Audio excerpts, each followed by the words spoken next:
Hello everyone, I welcome all of you on behalf of Srimati Shantaben Haribhai Gajera English Medium School in the video lecture for computer subject of Standard 9th. Our today's topic will relate to the operating systems.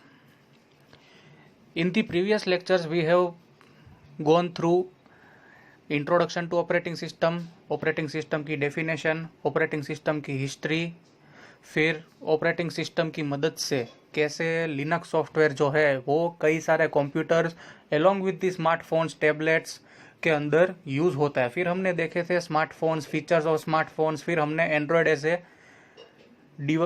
N operating system in smartphone या तो फिर feature phone device के अंदर कैसे वो use होता है, कौन कौन से उसके कंपोनेंट्स थे। आज के लेक्चर में हम लोग देखेंगे कि various components of operating systems. तो सबसे पहले देखते हैं कि ऑपरेटिंग सिस्टम मतलब क्या। कलेक्शन ऑफ सॉफ्टवेयर जो कंप्यूटर हार्डवेयर को मैनेज करता है और कॉमन सर्विस कंप्यूटर प्रोग्राम्स के लिए प्रोवाइड करता है, वैसी चीज़ को हम कहते हैं operating system. Vital component of the system and operates all other program software in a computer system. Computer system के अंदर एक ऐसा कंपोनेंट की जो सारे के सारे प्रोग्राम्स कंप्यूटर के अंदर है उनको वो ऑपरेट करता है।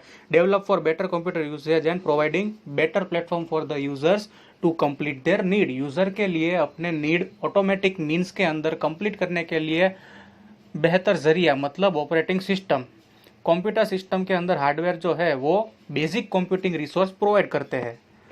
एप्लीकेशंस प्रोग्राम्स जो है वो किस तरह से ये रिसोर्स यूज कर सकते हैं यूजर, वैसे नीड और रिक्वायरमेंट के मुताबिक उनकी कैटेगरीज जो है वो डिफाइन की गई है। तो ये जो ऑपरेटिंग सिस्टम है वो कंट्रोल और कोऑर्डिनेट करता है hardware along with the system applications.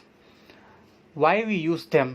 Operating system इसीलिए कंप्यूटर के अंदर एग्जिस्ट करती है क्योंकि they are a reasonable way to solve the problems of creating a usable computing system। वो एक ही ऐसा प्रॉब्लम सॉल्विंग टेक्निक्स है यूज़र के लिए, कंप्यूटिंग सिस्टम के लिए, जिसकी वजह से यूज़र जो है वो अपने सारे प्रॉब्लम्स है वो आसानी से सॉल्व कर सकते हैं। फंडामेंटल गोल है क्या है कि execute user program and solve the problems. User को जो भी प्रॉब्लम्स है उनका सॉल्यूशन फाइंड आउट करके उनको सेटिस्फाई करना, ये ऑपरेटिंग सिस्टम का मेन एम है।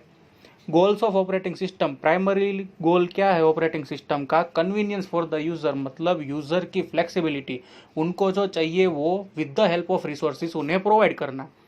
Operating system exist because they are suppose to make it easier to compute with operating system.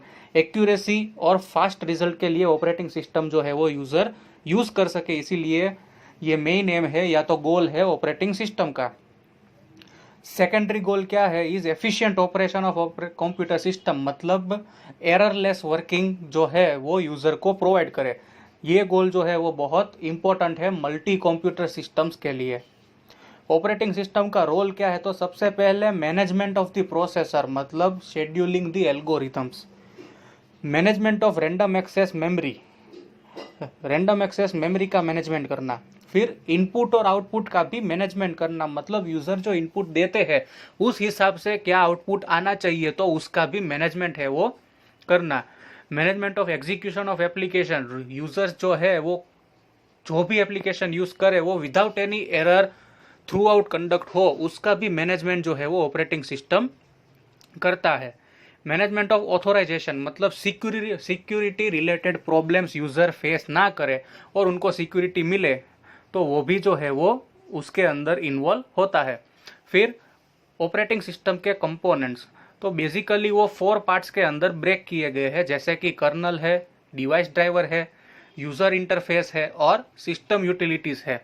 Colonel कौन कौन सी चीज़ें हैंडल करता है? तो यूजर इंटरफेस मतलब ऑपरेटिंग सिस्टम और यूजर के बीच में जो इंटरफेस होता है वो। फिर मेमोरी मैनेजमेंट, प्रोग्राम एग्जीक्यूशन, कैसे प्रोग्राम कंडक्ट होगा, कैसे रन होगा, कैसे यूजर को आंसर मिलेगा वो चीज़। और प्रोसेस मैनेजमेंट, कौन सी प्रोसेस फॉलो करके। डिवाइस मैनेजमेंट, फिर फाइल की मैनेजमेंट और डेटा की सिक्योरिटी की, यूजर ने जो डेटा बनाया वो आसानी से सिक्योर मतलब सेफ रहना चाहिए कोई भी लोकेशन पर। मेमोरी मैनेजर है वो मोस्ट इंपॉर्टेंट फंक्शन है ऑपरेटिंग सिस्टम का, जो क्या करता है? प्राइमरी मेमोरी को हैंडल करता है। Memory management keeps the track of each and every memory location, either it is allocated to some process or it is free.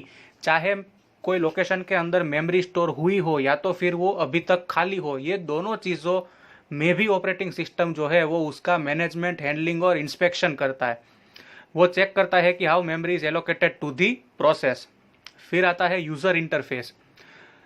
सारी की सारी ऑपरेटिंग सिस्टम जो है वो यूज़र इंटरफेस पर काम करती है। A program that accept request from user interpret rest of the operating system. User के पास से इनपुट लेता है, कोड के अंदर कन्वर्ट करता है और उसके रिलेटेड जो प्रोसेस है वो स्टार्ट करके यूज़र को आंसर प्रोवाइड करता है। Most two common forms of user interface कौन कौन से है, तो कि कमांड लाइन इंटरफेस जहां पर कंप्यूटर कमांड है वो लाइन बाय लाइन टाइप होते हैं, और ग्राफिकल यूजर इंटरफेस जहां पर विजुअल एनवायरनमेंट जो है वो प्रेजेंट होता है। यूजर इंटरफेस सम ऑपरेटिंग सिस्टम जैसे कि यूनिक्स उनको कहा जाता है शेल, बाकियों में वो कहा जाता है ग्राफिकल यूजर इंटरफेस। अब मल्टी प्रोग्रामिंग जो है वो बेसिकली दो डिवीजन में है, नॉन स्वैपिंग और स्वैपिंग। नॉन स्वैपिंग मतलब पार्टीशन और पैगिंग, स्वैपिंग मतलब डिमांड पैगिंग और डिमांड सेगमेंटेशन। तो अब वो देखते हैं पार्टीशनिंग। पर्सनल कंप्यूटर के अंदर पार्टीशन है वो one type of logical division है हार्ड डिस्क का। क्यों?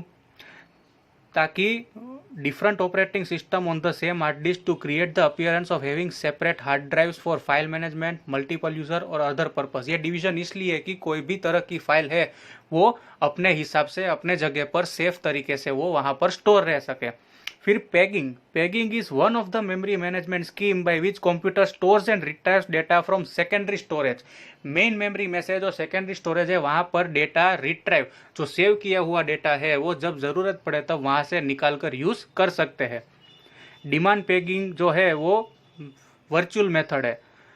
Memory management copies a disk page into physical memory only if attempt is made to access and the page is not already in the memory. Demand segmentation मतलब it is used when insufficient hardware to implement demand paging. Segment descriptor contains valid bit to indicate whether the segment is currently in the memory और not. वो check करने के लिए demand segmentation use होता है। Segment main memory में है तो उनका जो एक्सेस है वो कंटिन्यू होता है, अगर नहीं होता तो वो फॉल्ट कहा जाता है। अब data security.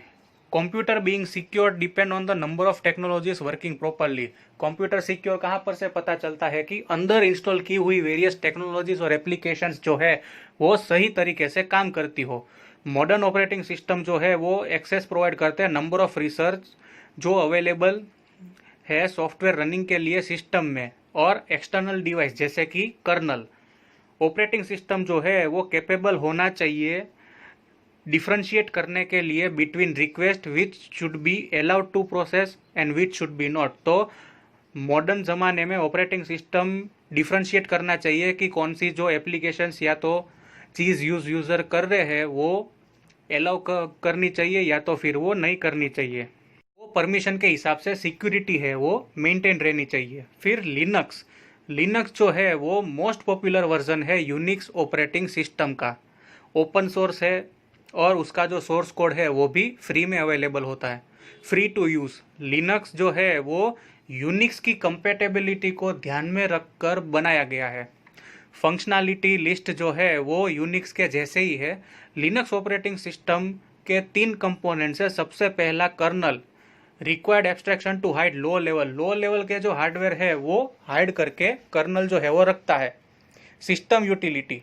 System utility programs are responsible to do specialise individual level task. System utility जो है वो स्पेशल इंडिविजुअल टास्क परफॉर्म करने के लिए काम आता है। System libraries implements the most of the function that can be stored in the libraries। फिर आता है लिनक्स के बूटिंग स्टेप्स। विंडोज के साथ कंपैरिजन किया जाए तो लिनक्स के जो बूटिंग स्टेप्स है वो कई हद तक डिफर करते हैं। There are some basic steps in Linux operating system while booting. First process starting when you turn on your computer is BIOS, मतलब बेसिक इनपुट आउटपुट सिस्टम। उसके बाद आता है मास्टर बूट रिकॉर्ड, जो क्या करता है grand unified boot loader kernel को। फिर वो INIT execute run level program और उसके बाद जो है प्रोग्राम्स जो है वो एक्टिवेट होकर एज पर यूजर्स नीड एंड रिक्वायरमेंट वो प्रोग्राम रन होते हैं। तो ये लिनक्स जो ऑपरेटिंग सिस्टम है, जो हमने आगे के लेक्चर्स में भी देखी और आज भी उनका थोड़ा इंट्रोडक्शन देखा, तो ये उसके बूटिंग स्टेप्स है कि लिनक्स अगर ऑपरेटिंग सिस्टम यूज होती है तो उसके अंदर बूटिंग की जो प्रोसेस है वो कहाँ से स्टार्ट होती है। तो बेसिक इनपुट आउटपुट से लेकर रन लेवल प्रोग्राम तक स्टेप बाय स्टेप जो है वो कंडक्ट होती है। फिर प्रोसेस मैनेजर, प्रोसेस मैनेजमेंट जो है वो कोई भी ऑपरेटिंग सिस्टम का इम्पोर्टेंट और इंटीग्रल पार्ट होता है। ऑपरेटिंग सिस्टम का सेकंड फंक्शन भी कहा जाए तो भी उसमें कोई दो राह नहीं। Operating system must allocate resource to process, enable process to share and exchange information, protect the resources of each process from other process और enable synchronization। प्रोसेस इसका कंप्लीट तरीके से ध्यान रखना चाहिए। फिर ऑपरेटिंग सिस्टम जो है वो उनको हैंडल करने में भी सक्षम होना चाहिए, और जहाँ पर भी ज़रूरत पड़े तो सिंक्रोनाइज मतलब कि फाइंड आउट करके वो जो रिसोर्स है वो दूसरी जगह पर भी आसानी से यूज़ होना चाहिए। प्रोग्राम जो है वो non active set of instruction है stored on the disk. Program job बनता है from the moment it is selected for execution. Program कोई भी है वो जॉब मतलब कि वर्क कैसे कहा जाता है कि जब वो सिलेक्ट होता है पर्टिकुलर ऑपरेशन या तो टास्क परफॉर्म करने के लिए। प्रोसेस मतलब एक टाइप का प्रोग्राम एग्जीक्यूशन के दरमियान। It is a program that has started but not finished, जो स्टार्ट हो गया है बट रिजल्ट जो है उसका नहीं आया, उसे कहते हैं प्रोसेस। फिर शेड्यूलर मतलब कि जॉब या तो प्रोसेस कोई भी चीज़ चल रही है उसको एक स्टेट में से दूसरे स्टेट में ले जाने के लिए जो चीज़ है वो है शेड्यूलर। दो टाइप के होते हैं, जॉब शेड्यूलर और प्रोसेस शेड्यूलर। प्रोसेस सिंक्रोनाइजेशन अगर करनी है तो उसके लिए दो सिचुएशन है वो प्रीफर करती है, डेडलॉक या तो स्टारवेशन। डेडलॉक कब होता है कि जब ऑपरेटिंग सिस्टम जो है वो कोई भी प्रकार के रिस्ट्रिक्शंस प्रोसेस इस पर नहीं रखता। वेरेस स्टारवेशन मत कब होता है जब ऑपरेटिंग सिस्टम है वो बहुत सारे रिसोर्स रिस्ट्रिक्शंस प्रोसेस के ऊपर रख देते हैं। ये जो डिफरेंस है वो है डिवाइस मैनेजर और फाइल मैनेजर। तो डिवाइस मैनेजर जो है वो डिवाइस का मैनेजमेंट देखते हैं, और जो प्रोग्राम इसके लिए काम करते हैं वो है इनपुट आउटपुट कंट्रोलर्स। जबकि फाइल मैनेजर है वो सिर्फ फाइल्स जो डिवाइस के अंदर सेव है उस पर ही उनका कंट्रोल मेंटेन रहता है, और वो सुपरवाइज मतलब देखरेख करते हैं creation, deletion, modification of the files. Device manager decide करते हैं कि कौन सी प्रोसेस जो है वो डिवाइस के अंदर कब तक चलेगी और कब चलेगी। वेरेस फाइल मैनेजर है वो नेमिंग ऑफ द फाइल्स पर कंट्रोल रखेंगे। डिवाइस मैनेजर जो है वो allocate the device in efficient ways, मतलब वो डिवीजन कर देंगे कि किस तरह से अच्छी तरह से ये जो डिवाइस है वो काम कर सकता है। वेरेस फाइल मैनेजर जो है वो फाइल की स्टोरेज पर देखरेख रखेंगे कि कौन सी फाइल जो है वो कहाँ पर सेफ रहेगी। डिवाइस मैनेजर जो है वो डी एलोकेट्स द डिवाइस, मतलब कि जब जरूरत पड़े तब वो डिवाइस डी एलोकेट्स मतलब कि एलोकेशन किए हुए जो चीजें हैं वो उसके अंदर वो आसानी से चेंजेस ला सकते हैं। जबकि फाइल मैनेजर है वो आर्चिव और बैकअप जैसे जो एडवांटेजियस फीचर, मतलब यूजर से अगर कहीं पर गलती से भी डिलीट हो जाए तो उसके लिए जो बैकअप फॉर्मूला है वो भी जो है वो फाइल मैनेजर है वो उस पर कंट्रोल रखते। तो ये जो बेसिक डिफरेंस है कि डिवाइस मैनेजर और फाइल मैनेजर जो एक ऑपरेटिंग सिस्टम और कंप्यूटिंग डिवाइस के जो पार्ट है तो वो किस तरह से अपनी जो ड्यूटी है वो निभाते हैं, जिसकी वजह से जो ऑपरेटिंग सिस्टम है वो बिना कोई दिक्कत, बिना कोई एरर के सारी की सारी जो प्रोसेसेस, प्रोग्राम्स और कैलकुलेशंस जो यूज़र है वो आसानी से एररलेस और एफिशिएंटली, एक्यूरेटली यूज़ कर सकते हैं। तो ये था components of the operating system, जिसकी वजह से एररलेस और एक्यूरेट 100% फास्ट ऑपरेटिंग सिस्टम जो है वो यूज़र आसानी से अपने कंप्यूटिंग डिवाइस के अंदर यूज़ कर सकते हैं। Thank you.